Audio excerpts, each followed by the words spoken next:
영일역에서 내린 순간 저는 제 눈을 의심했습니다. 어서 오십시오. 중국 땅 한가운데서 한글 간판이 저를 맞이했습니다. GS25 신한은행 카페베네. 거리의 70%가 한국이었습니다. 저는 영국 출신 경제학자입니다. 25년간 냉정한 데이터만 믿고 살아왔죠. 감정은 배제하고 숫자만 따랐습니다. 그런 제가 이 광경 앞에서 멈춰 섰습니다. 국경이 사라지고 있다. 데이터로는 예측했지만 눈으로 보니 충격이었습니다. 몽골에선 더 놀라운 걸 봤습니다. 청년들이 말했습니다. 한국이 우리의 미래입니다. 중국과 러시아 사이에 끼인 나라가 한국을 숨통이라 부르고 있었습니다. 이건 우연이 아니었습니다. 거대한 흐름이었습니다. 그리고 그 중심엔 여러분이 상상도 못한 나라가 서 있었습니다. 한국의 인구 절벽은 기회입니다. 제가 그 말을 끝내기도 전에 강당이 폭발했습니다. 야유, 비웃음, 항의의 목소리들. 저는 움직이지 않았습니다. 마이크를 쥔 손도 시선도 흔들리지 않았죠. 그들이 진정될 때까지 기다렸습니다. 그리고 다시 입을 열었습니다. 이유를 보여드리겠습니다. 저는 에드먼드 케인입니다. 런던 정경대 국제경제학 교수이자 25년간 이 강단에서 숫자로 세상을 설명해온 사람이죠. 그리고 오늘 저는 제 경력을 걸고 이 자리에 섰습니다. 한국의 저출산이 재앙이 아니라는 걸 증명하기 위해서 말입니다. 오후 2시 정각이었습니다. LSE 대강당엔 80명의 학자들이 앉아 있었죠. 미국에서, 중국에서, 일본에서 온 사람들이었습니다. 그들의 눈빛은 회의로 가득했습니다. 어떤 이는 이미 결론을 내린 표정이었죠. 저는 리모컨을 눌렀습니다. 스크린에 3개의 그래프가 떴습니다. 첫 번째, 한국의 출산율. 0.7이라는 숫자가 빨갛게 표시되어 있었죠. 두 번째, 중국 동북 삼성의 인구 감소. 지난 5년간 18% 감소했습니다. 세 번째, 몽골 청년층의 해외 선호도. 74%가 한국을 선택했죠. 이 세 개를 보십시오. 저는 레이저 포인터를 들었습니다. 세 그래프가 교차하는 지점에 빨간 점 하나를 찍었습니다. 이 교점이 답입니다. 한국의 저출산은 고립된 현상이 아닙니다. 동북아 전체의 인구 재배치와 연결되어 있죠. 강당이 술렁이었습니다. 왕리 교수가 일어섰습니다. 중국 베이징대 출신 아시아 경제 전문가였죠. 그의 목소리는 차가웠습니다. 교수님, 이건 정치적 선전입니다. 한국의 위기를 기회로 포장하려는 거 아닙니까? 저는 고개를 저었습니다. 아닙니다. 이건 데이터의 연쇄입니다. 한국의 인구가 줄어드는 동안 주변국 청년들은 한국으로 향하고 있습니다. 경제가, 문화가, 기회가 그들을 끌어당기고 있죠. 근거가 뭡니까? 왕리 교수의 목소리가 높아졌습니다. 저는 다음 슬라이드를 띄웠습니다. 연변 지역의 한국 기업 수, 몽골의 한국어 학습자 수, 동북 삼성의 한국 투자 비율. 숫자들이 화면을 가득 채웠습니다. 이게 근거입니다. 지난 12개월간 제가 직접 현장에서 수집한 데이터죠. 한국의 영향력은 국경을 넘어 확장되고 있습니다. 조용하지만 명확하게 말입니다. 정적이 흘렀습니다. 일본에서 온 사토 히로키 교수가 손을 들었습니다. 그렇다면 교수님은 한국이 동북아를 통합한다는 겁니까? 어떻게 그게 가능하다는 겁니까? 저는 잠시 멈췄습니다. 그리고 천천히 대답했습니다. 통합이 아닙니다. 연결입니다. 한국은 무력을 쓰지 않습니다. 강요하지도 않죠. 단지 기회를 제공할 뿐입니다. 그리고 사람들은 스스로 그 기회를 선택하고 있습니다. 강당 뒤쪽에서 비웃음이 터졌습니다. 저는 신경 쓰지 않았습니다. 예상했던 반응이었죠. 25년간 학계에 있으면서 배운 게 하나 있습니다. 진실은 처음엔 조롱받는다는 것. 하지만 결국 증명된다는 건 말입니다. 여러분이 믿든 안 믿든 데이터는 변하지 않습니다. 저는 마지막 슬라이드를 띄웠습니다. 2025년부터 2030년까지의 예측 그래프였죠. 한국 중심의 경제 네트워크가 점점 확장되는 모습이었습니다. 이건 예측이 아닙니다. 이미 진행 중인 현실입니다. 발표가 끝났습니다. 박수는 듬성듬성했습니다. 어떤 이는 고개를 저었고 어떤 이는 메모를 했죠. 왕리 교수는 분노한 표정으로 강당을 나갔습니다. 저는 단상에서 내려왔습니다. 그날 저녁 BBC가 전화를 걸어왔습니다. 파이낸셜 타임스도 인터뷰를 요청했죠. 이코노미스트는 제 논문을 일면 기사로 다루겠다고 했습니다. 영국 경제학자 한국의 미래를 새로 그리다. 헤드라인이었습니다. 밤 11시 저는 텅 빈 강당으로 돌아왔습니다. 불이 꺼진 단상 위에 홀로 섰죠. 창밖으로 런던의 야경이 보였습니다. 저는 작게 속삭였습니다. 나는 예언가가 아니다. 그러나 역사는 이미 방향을 정했다. 그날 밤 저는 알고 있었습니다. 이건 시작일 뿐이라는 걸. 진짜 증명은 현장에서 이루어질 거라는 걸 말입니다. 발표 후 일주일이 지났습니다. 저는 베이징행 비행기에 몸을 실었습니다. 논란은 예상했지만 증명은 필요했죠. 데이터만으로는 부족했습니다. 제 눈으로 직접 봐야 했습니다. 베이징에서 기차를 탔습니다. 12시간이 걸렸죠. 창밖으로 펼쳐진 풍경은 점점 황량해졌습니다. 공장 굴뚝은 멈춰 있었고 도시는 텅 비어 보였습니다. 연길역에 도착한 건 오후 3시였습니다. 낡은 플랫폼을 내려서는 순간 저는 멈춰 섰습니다. 첫 번째 간판이 한글로 적혀 있었습니다. 어서 오십시오. 저는 수첩을 꺼내 적었습니다. 국경은 종이 위에만 존재한다고 말입니다. 역을 나서자 거리가 펼쳐졌습니다. GS25 편의점, 신한은행, 카페베네. 한국 브랜드들이 즐비했죠. 간판의 70%가 한글이었습니다. 중국어는 오히려 소수였습니다. 저는 천천히 걸었습니다. 한 카페에 들어갔습니다. 벽에는 블랙핑크 포스터가 붙어 있었고 스피커에서는 한국 노래가 흘러나왔죠. 주문을 하려는데 직원이 한국어로 물었습니다. 뭘 드릴까요? 저는 영어로 답했습니다. 직원은 웃으며 말했습니다. 한국분 아니세요? 여기 한국 사람 많이 와요. 중국이 아니었습니다. 작은 서울이었습니다. 저녁 무렵 저는 현지 청년 15명을 인터뷰했습니다. 20대 초중반이었죠. 첫 질문은 단순했습니다. 미래를 어디서 보십니까? 12명이 같은 답을 했습니다. 한국요? 이유를 물었습니다. 한 청년이 말했습니다. 여기 일자리는 한국 기업이 만듭니다. 한국어 못하면 취직이 안 돼요. 다른 청년이 덧붙였습니다. 문화도 익숙해요. 드라마 보고 노래 듣고 음식도 먹죠. 한국이 가깝게 느껴져요. 저는 메모했습니다. 이건 자본이 아니라 정체성의 이동이라고 말입니다. 다음 날 저는 연변 조선족자치주 경제국을 방문했습니다. 담당관 리밍을 만났습니다.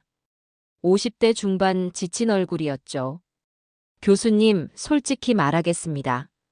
리밍이 한숨을 쉬었습니다. 우리는 서울의 투자를 기다립니다. 중앙정부는 약속만 하고 실행은 없죠. 하지만 한국 기업들은 다릅니다. 약속하면 지킵니다. 중앙정부의 반응은 어떻습니까? 제가 물었습니다. 모릅니다. 아니, 모르는 척합니다. 리밍의 목소리는 낮았습니다. 베이징은 멀어요. 하지만 서울은 가깝습니다. 비행기로 2시간이죠. 우리는 생존해야 합니다. 그래서 선택한 겁니다. 저는 고개를 끄덕였습니다. 정책이 아닌 생존이 그들을 움직인다는 걸 깨달았습니다. 사흘째 되던 날, 저는 연길 시내 중심가를 다시 걸었습니다. 한 서점에 들어갔습니다. 베스트셀러 코너였죠. 10권 중 7권이 한국 책의 번역본이었습니다. 자기계발서, 소설, 경제서적까지 말입니다. 계산대 옆엔 한국 과자가 쌓여 있었습니다. 새우깡, 초코파이, 빼빼로. 현지인들이 줄을 서서 사고 있었죠. 저는 서점을 나와 벤치에 앉았습니다. 창밖으로 보이는 풍경을 바라봤습니다. 한글 간판들, 한국 브랜드들, 한국어로 대화하는 사람들. 국경은 없었습니다. 아니, 국경이 의미를 잃고 있었습니다. 저는 수첩을 펼쳤습니다. 국경은 선이 아니다. 흐름이다. 그리고 그 흐름의 끝에는 한국이 있다. 적고 나니 손이 떨렸습니다. 이건 단순한 경제 현상이 아니었습니다. 문명의 방향성이었습니다. 그날 밤 호텔방에서 저는 데이터를 정리했습니다. 연변 지역 한국 기업 수 2020년 1200개에서 2024년 2800개로 증가. 한국어 학원 수 5년간 3배 증가. 한국 상품 수입액 전년 대비 42% 상승. 숫자는 명확했습니다. 하지만 숫자보다 더 명확한 건 사람들의 선택이었습니다. 그들은 강요받지 않았습니다. 스스로 한국을 택했죠. 저는 창밖을 봤습니다. 연길의 야경이 펼쳐져 있었습니다. 한글 네온사인들이 밤하늘을 밝히고 있었죠. 저는 속삭였습니다. 나는 국경을 넘지 않았다. 국경이 내 앞에서 사라졌다. 다음 목적지는 몽골이었습니다. 그곳에서 저는 더 큰 충격을 받게 될 줄은 아직 몰랐습니다. 연기를 떠나 일주일 후, 저는 울란바토르에 도착했습니다. 10월의 몽골은 혹독했습니다. 공항을 나서자 차가운 바람이 얼굴을 때렸죠. 하늘은 맑았지만 공기는 칼날처럼 날카로웠습니다. 그런데 공항 밖 첫 광고판이 제 시선을 사로잡았습니다. 블랙핑크였습니다. 거대한 전광판에 4명의 여성이 웃고 있었죠. 한글로 적힌 화장품 광고였습니다. 저는 멈춰 섰습니다. 경제보다 빠른 건 문화다. 그 문장이 머릿속을 스쳤습니다. 택시를 탔습니다. 기사에게 몽골 국립대를 가자고 했죠. 차창 밖으로 도시가 펼쳐졌습니다. 낡은 건물들 사이로 현대적인 빌딩이 섞여 있었습니다. 그런데 놀라운 게 있었습니다. 한국 브랜드들이었습니다. 이마트, CU 편의점, 파리바게뜨. 시내 곳곳에 박혀 있었죠. 연길보다는 적었지만 존재감은 확실했습니다. 기사가 말했습니다. 한국 회사 많아요. 몽골 사람들 한국 좋아해요. 왜 그렇습니까? 제가 물었습니다. 중국, 러시아 사이에서 숨막혀요. 한국은 다르죠. 우리를 친구처럼 대해줘요. 단순한 대답이었지만 무게가 있었습니다. 몽골 국립대에 도착했습니다. 바트 교수가 기다리고 있었습니다. 60대 초반 온화한 인상이었죠. 경제학과 학과장이었습니다. 우리는 그의 연구실에 앉았습니다. 에드먼드, 당신이 연길에서 본 걸 여기서도 보게 될 겁니다. 바트 교수가 차를 따르며 말했습니다. 한국은 우리에게 숨통입니다. 중국과 러시아 사이에 끼인 우리에게 말이죠. 숨통이라는 표현이 인상적입니다. 저는 수첩을 꺼냈습니다. 정확한 표현입니다. 중국은 자원만 원하죠. 러시아는 영향력만 원합니다. 하지만 한국은 다릅니다. 투자하고 교육하고 기회를 줍니다. 바트 교수가 창밖을 가리켰습니다. 저기 보이는 빌딩, 한국 기업이 지었습니다. 저 도로 한국 정부 지원으로 만들었죠. 우리 학생들 한국어 배우고 한국 회사에 취직합니다. 저는 메모했습니다. 지정학이 아니라 신뢰학이다. 학생들을 만나볼 수 있을까요? 제가 물었습니다. 물론이죠. 오늘 오후에 준비했습니다. 오후 2시 저는 8명의 학생들과 마주 앉았습니다. 20대 초중반 경제학과와 국제학과 학생들이었죠. 첫 질문을 던졌습니다. 졸업 후 계획이 무엇입니까? 8명 중 6명이 같은 답을 했습니다. 한국에서 일하고 싶어요. 한 여학생이 말했습니다. 한국은 우리를 존중해요. 몽골 사람이라고 무시하지 않아요. 기회를 주죠. 남학생이 덧붙였습니다. 제 형이 서울에서 일해요. 5년 전에 갔는데 지금 팀장이에요. 몽골에선 불가능한 일이죠. 저는 그들의 눈빛을 봤습니다. 희망이 있었습니다. 확신도 있었습니다. 그들은 한국을 선택한 게 아니었습니다. 미래를 선택한 거였죠. 한국어는 어떻게 배웠습니까? 드라마 보면서요. 여학생이 웃었습니다. 처음엔 재미로 봤어요. 그런데 계속 보다 보니 한국이 좋아졌어요. 그래서 배우기 시작했죠. 저는 깨달았습니다. 문화가 다리였습니다. 경제가 오기 전에 문화가 먼저 사람들의 마음을 연결했던 겁니다. 저녁에 바트 교수가 자료를 건넸습니다. 2024년 기준 몽골 외국인 투자 현황이었습니다. 1위는 한국 38%였습니다. 주요 광산의 40% 이상이 한국 기업과 협력 중이었죠. 놀랍지 않습니까? 바트 교수가 물었습니다. 놀랍습니다. 저는 솔직히 답했습니다. 중국이나 러시아가 1위일 줄 알았습니다. 우리도 그랬습니다. 하지만 현실은 달랐죠. 한국 기업들은 약속을 지킵니다. 계약을 존중하고 현지인을 고용합니다. 신뢰가 쌓인 겁니다. 저는 수첩에 적었습니다. 자원은 대체될 수 있지만 신뢰는 대체되지 않는다. 그날 밤 호텔방에서 창밖을 봤습니다. 울란바토르의 야경이었습니다. 어둠 속에서 불빛들이 반짝였죠. 저 멀리 초원이 펼쳐져 있었습니다. 저는 생각했습니다. 연길에서 본 것, 몽골에서 본 것. 두 곳은 달랐지만 같았습니다. 한국이라는 이름으로 연결되어 있었죠. 강요가 아니었습니다. 선택이었습니다. 무력이 아니었습니다. 신뢰였습니다. 저는 노트북을 열었습니다. 보고서 초안을 작성하기 시작했습니다. 제목은 정해져 있었습니다. 보이지 않는 통합 인비저벌 인터그레이션. 손가락이 키보드 위를 움직였습니다. 이건 단순한 교류가 아니다. 미래의 뼈대다. 첫 문장이었습니다. 새벽 2시 저는 작업을 멈췄습니다. 창밖을 다시 봤습니다. 초원 위로 별이 쏟아지고 있었죠. 저는 속삭였습니다. 대륙의 중심에서 한국이 언어가 된다. 돌아가는 비행기를 타기 전 저는 알고 있었습니다. 이건 잠깐의 바람이 아니라는 걸. 구조적 전환이라는 걸 말입니다. 런던으로 돌아온 건 11월 초였습니다. 발표 후 일주일, LSE는 다시 학술회의를 열었습니다. 제 논문에 대한 공식 토론회였죠. 강당은 가득 찼습니다. 지난번보다 많았습니다. 저는 단상 옆에 앉았습니다. 왕리 교수가 먼저 발언권을 잡았습니다. 그의 목소리는 차갑고 날카로웠죠. 케인 교수의 모델은 환상입니다. 강당이 조용해졌습니다. 한국의 저출산은 구조적 붕괴의 상징입니다. 기회가 아니에요.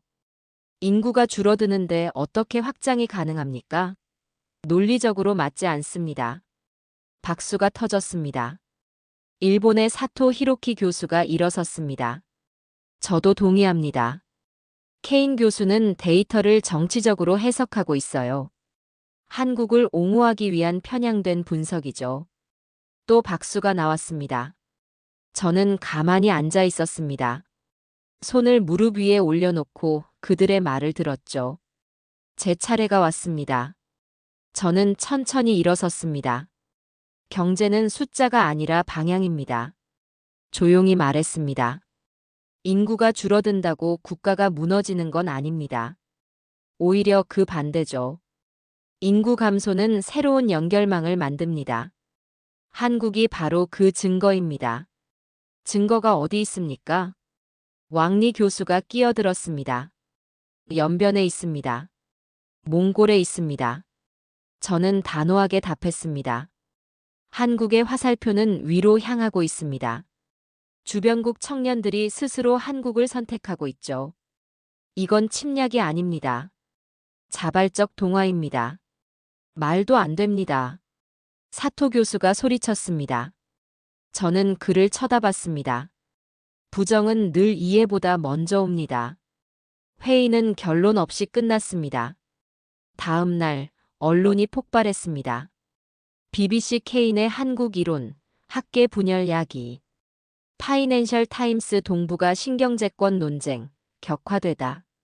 산케이 신문 영국 교수의 위험한 주장. 제 이름이 헤드라인을 장식했습니다. 전화는 쉴 새 없이 울렸죠. 인터뷰 요청, 항해 전화, 협박까지 있었습니다. 저는 전화를 받지 않았습니다. 사흘 후 예상치 못한 연락이 왔습니다. 영국 국방경제분석국이었습니다. 케인 교수님, 비공개 브리핑을 요청합니다. 목소리는 공손했지만 단호했습니다. 저는 다음 날 화이트홀에 갔습니다. 회의실은 좁았습니다. 4명의 관료가 앉아 있었죠. 경제안보팀이었습니다. 교수님의 시나리오가 현실이라면 한 관료가 말했습니다. 서방의 대응은 무엇이어야 합니까? 저는 잠시 생각했습니다. 대응이 아니라 참여해야 합니다. 참여요? 그들이 놀란 표정을 지었습니다. 이건 패권이 아닙니다. 흐름입니다. 막을 수 없는 흐름이죠. 영국이 할 일은 이 흐름에 동참하는 겁니다. 대항하는 게 아니라요. 관료들이 서로를 쳐다봤습니다. 좀 더 구체적으로 설명해 주시겠습니까? 한국은 무력을 쓰지 않습니다. 강요하지도 않죠. 신뢰로 연결을 만듭니다. 영국도 같은 방식을 배워야 합니다. 과거의 방식은 더 이상 통하지 않습니다. 회의는 1시간 만에 끝났습니다. 그들은 아무 약속도 하지 않았습니다. 하지만 저는 알았습니다. 그들이 진지하게 받아들이기 시작했다는 걸 말입니다. 저녁, 집으로 돌아왔습니다. 아내가 물었습니다. 괜찮아요? 괜찮습니다. 저는 거짓말을 했습니다. 사실 괜찮지 않았습니다. 학계는 저를 조롱했고 언론은 저를 논쟁거리로 만들었죠. 동료들은 거리를 뒀습니다. 저는 서재로 들어갔습니다. 책상 위엔 쌓인 이메일 알림이 있었습니다. 대부분 비난이었죠. 꿈꾸는 교수, 정치적 선동가, 데이터 조작자. 저는 컴퓨터를 껐습니다. 창밖을 봤습니다. 런던의 밤은 어두웠습니다. 저는 속삭였습니다. 나는 지금 누구도 모르는 바다를 건너고 있다. 다음 날 아침 한국 기자에게서 이메일이 왔습니다. 교수님, 인터뷰 가능하신가요? 한국 언론이 교수님 이야기에 큰 관심을 갖고 있습니다. 저는 답장을 보냈습니다. 가능합니다. 화상 인터뷰였습니다. 기자는 젊었습니다. 30대 초반쯤 보였죠. 교수님, 많은 비판을 받고 계십니다. 당신의 주장은 희망입니까? 기자가 물었습니다. 저는 잠시 멈췄습니다. 희망은 감정이죠. 천천히 대답했습니다. 나는 데이터만 봅니다. 그리고 데이터는 명확합니다. 한국은 확장하고 있습니다. 조용하지만 확실하게 말입니다. 비판자들은 뭐라고 말합니까? 그들은 여전히 과거의 눈으로 미래를 보려 합니다. 저는 카메라를 똑바로 봤습니다. 하지만 세상은 이미 바뀌고 있습니다. 그들이 인정하든 안 하든 말이죠.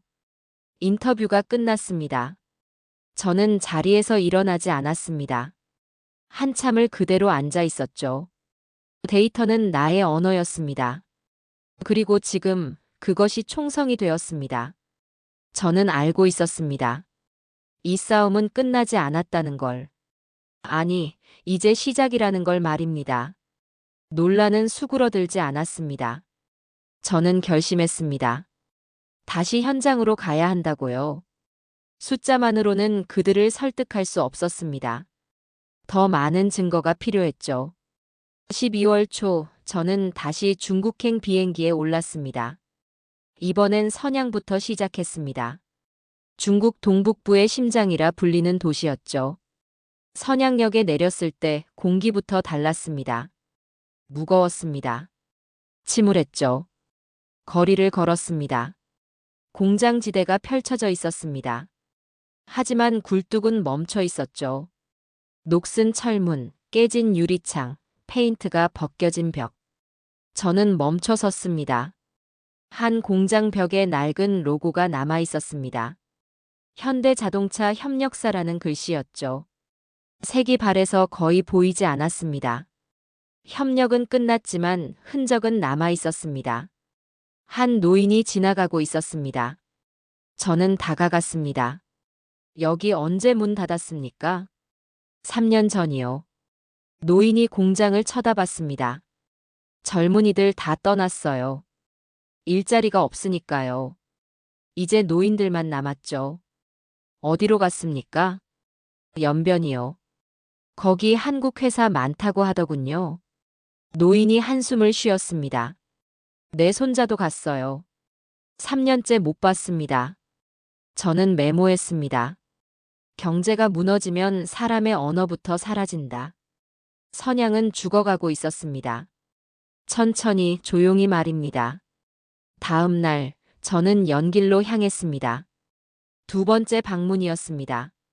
석 달 만이었죠. 역에서 내리자 놀랐습니다. 한글 간판이 더 많아져 있었습니다. 이마트24가 새로 생겼고 투썸 플레이스도 문을 열었죠. GS25는 거리마다 보였습니다. 저는 천천히 걸었습니다. 한 카페에 들어갔습니다. 지난번에 왔던 곳이었죠. 같은 직원이 있었습니다. 저를 알아봤습니다. 다시 오셨어요? 네, 다시 왔습니다. 저는 커피를 주문했습니다. 많이 바뀌었죠? 직원이 물었습니다. 석 달 사이에요? 네, 한국 가게가 더 많이 생겼어요. 사람들도 더 많이 와요. 이제 중국어보다 한국어가 더 편해요. 저는 창밖을 봤습니다. 거리를 걷는 사람들, 간판들, 들려오는 음악. 모든 게 한국이었습니다. 이건 유행이 아니었습니다. 정착이었죠. 저는 수첩에 적었습니다. 이건 단순한 경제 현상이 아니다. 문명의 방향성이다. 저녁에 현지 한국 기업 대표를 만났습니다. 김철수 씨 40대 중반이었습니다. 식품 유통회사를 운영하고 있었죠. 교수님, 여긴 더 이상 중국이 아니에요. 김 대표가 말했습니다. 5년 전만 해도 우리가 소수였어요. 이제는 주류죠. 현지인들이 한국 방식을 배우고 싶어 해요. 왜 그렇다고 생각하십니까? 신뢰요. 김 대표가 단호하게 말했습니다. 우리는 약속을 지켜요.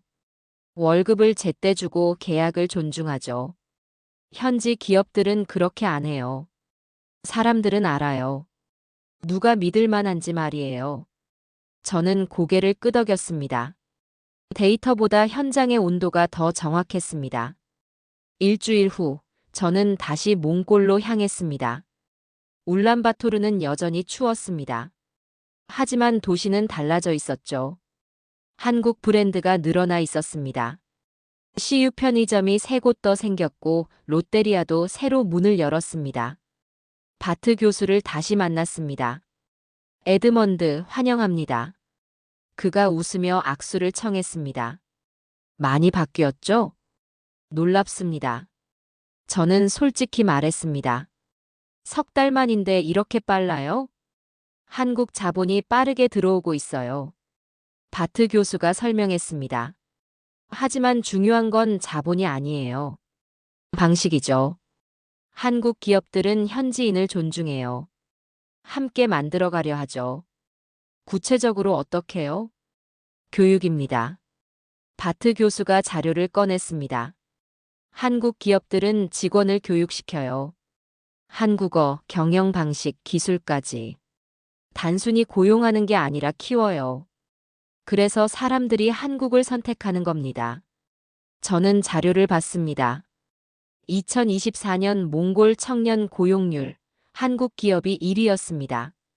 만족도도 가장 높았죠. 한국 자본은 우리를 구했다기보다 일으켜 세웠습니다. 바트 교수의 말이었습니다. 저는 그 순간 깨달았습니다. 데이터는 차가웠지만 그 안에 담긴 이야기는 따뜻했습니다. 숫자는 사실을 말했지만 사람은 의미를 말했죠. 귀국길 비행기 아니었습니다. 창밖으로 초원이 펼쳐져 있었습니다. 끝없는 땅이었죠. 저는 노트를 펼쳤습니다. 그래, 이건 수치가 아니라 선택이다. 인간이 스스로 택한 방향을 숫자가 뒤따르는 것이다. 적고 나니 손이 떨렸습니다. 저는 25년간 숫자를 믿었습니다. 데이터가 전부였죠. 하지만 지금 저는 다른 걸 보고 있었습니다. 인간의 의지였습니다. 비행기가 런던에 도착했을 때 저는 결심했습니다. 새로운 보고서를 쓰겠다고요. 숫자만이 아닌 사람의 이야기를 담은 보고서를 말입니다. 제목은 이미 정해져 있었습니다. 보이지 않는 통합 인비저벌 인터그레이션. 3개월간 저는 보고서를 썼습니다. 밤을 새웠고 주말도 없었습니다. 연변의 데이터, 몽골의 인터뷰, 선양의 폐허. 모든 걸 담았죠. 제목은 보이지 않는 통합 인비저벌 인터그레이션이었습니다. 2월 중순 LSE 대강당에서 발표회가 열렸습니다. 이번엔 논문 낭독이 아니었습니다. 영상 시연이었죠. 저는 단상에 섰습니다. 오늘은 숫자가 아닌 현장을 보여드리겠습니다. 스크린이 켜졌습니다.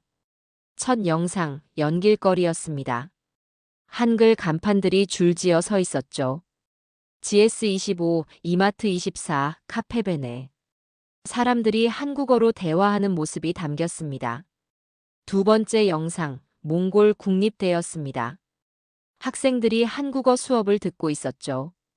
저는 한국에서 일하고 싶습니다 라고 말하는 학생의 인터뷰가 흘렀습니다.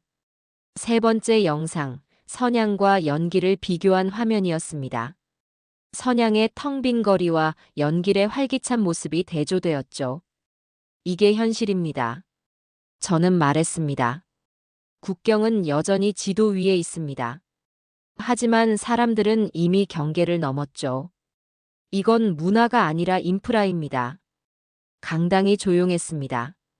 왕리 교수가 앉아 있었습니다. 그는 아무 말도 하지 않았죠. 발표가 끝났습니다. 박수가 터졌습니다. 이번엔 달랐습니다. 오래 이어졌고 진심이 담겨 있었죠. 다음 날 언론이 움직였습니다. BBC 무력 없는 통합, 데이터로 증명되다. 파이낸셜 타임스 한국 중심 신뢰 경제권 현실로. 이코노미스트 21세기 새로운 패러다임. 한국 언론은 더 열광했습니다. 윤리적 강대국 세계가 인정하다. 헤드라인이었습니다. 일주일 후 놀라운 뉴스가 들렸습니다. 왕리 교수가 학술지 인터뷰에서 말했습니다. 케인의 데이터는 놀라울 만큼 정확합니다. 나는 인정합니다. 저는 그 기사를 읽었습니다. 무표정했습니다. 승리감도 없었죠. 진실은 결국 침묵 속에서 이긴다. 저는 속삭였습니다. 그날 밤 서재에 앉았습니다. 보고서 서문을 다시 열었습니다. 마지막 문장을 추가했죠. 이건 한국의 이야기이자 인류의 가능성이다. 적고 나니 눈물이 났습니다. 25년간 숫자만 믿었습니다. 차가운 데이터만 쫓았죠. 하지만 이제 저는 알았습니다. 데이터 뒤엔 사람이 있다는 걸. 숫자 안엔 희망이 담겨 있다는 걸 말입니다. 다음 날 전화가 쇄도했습니다. BBC 인터뷰, 하버드 초청, UN 자문 요청. 세계가 제 이름을 부르기 시작했습니다. 하지만 저는 조용히 답했습니다. 이건 내 이야기가 아닙니다. 변화는 이미 그들 안에서 시작됐습니다. 창밖을 봤습니다. 런던의 하늘은 맑았습니다. 저는 미소 지었습니다. 나는 데이터를 썼지만 사실은 인간의 신뢰를 기록했다. 2026년 2월 제네바에서 연락이 왔습니다. 세계경제포럼 특별 초청이었습니다. 연사로 서달라는 요청이었죠. 저는 망설였습니다. 세계 최고의 무대였습니다. 각국 정상, 기업 총수, 노벨상 수상자들이 모이는 곳이었죠. 실수는 용납되지 않았습니다. 하지만 거절할 수 없었습니다. 3월 초 저는 제네바에 도착했습니다. 알프스 산맥이 보였습니다. 눈 덮인 봉우리들이 장엄했죠. 하지만 저는 풍경을 즐길 여유가 없었습니다. 발표 전날 밤 호텔방에서 원고를 다시 읽었습니다. 손이 떨렸습니다. 이제는 증명해야 한다. 저는 속삭였습니다. 발표 당일 대강당은 가득 찼습니다. 1200명이 넘었습니다. 통역 부스엔 20개 언어 통역사들이 대기하고 있었죠. 저는 단상에 올랐습니다. 대형 스크린 3개가 켜졌습니다. 연변, 서울, 울란바토르의 실시간 화상 연결이었죠. 여러분, 저는 천천히 입을 열었습니다. 오늘 보여드릴 건 지도에 없는 네트워크입니다. 보이지 않지만 가장 강력한 국경선이죠. 첫 화면 연변거리가 떴습니다. 아침 8시 출근길이었습니다. 사람들이 한국 편의점에서 커피를 사고 한글 간판 아래를 지나갔죠. 두 번째 화면 서울 강남이었습니다. 같은 시각, 같은 브랜드, 같은 언어. 연변과 구분이 안 됐습니다. 세 번째 화면 울란바토르였습니다. 몽골 청년들이 한국 기업 면접을 보고 있었습니다. 한국어로 자기소개를 하고 있었죠. 이게 2026년의 현실입니다. 저는 레이저 포인터를 들었습니다. 국경은 여전히 존재합니다. 하지만 사람들은 이미 하나의 경제권 안에서 살고 있죠. 강당이 술렁이었습니다. 저는 다음 슬라이드를 띄웠습니다. 동북아 경제 네트워크 의존도. 그래프가 나타났습니다.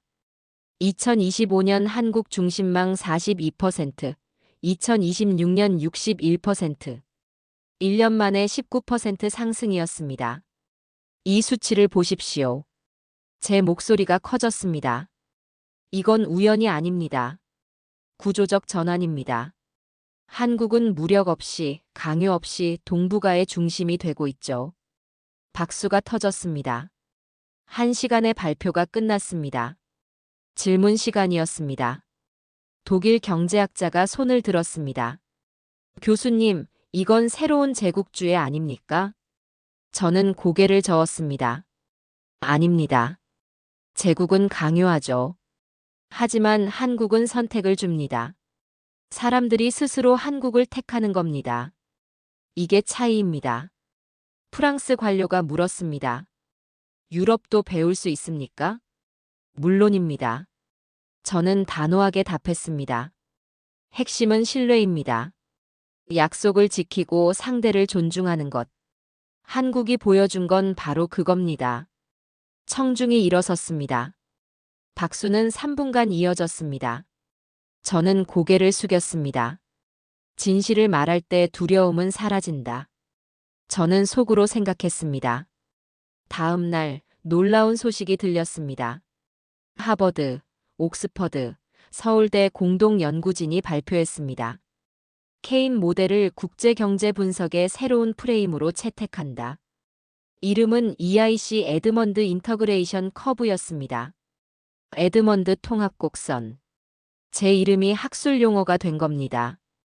기존 GDP 성장 모델 대신 국경 간 신뢰 지수를 주요 지표로 사용한다는 내용이었죠.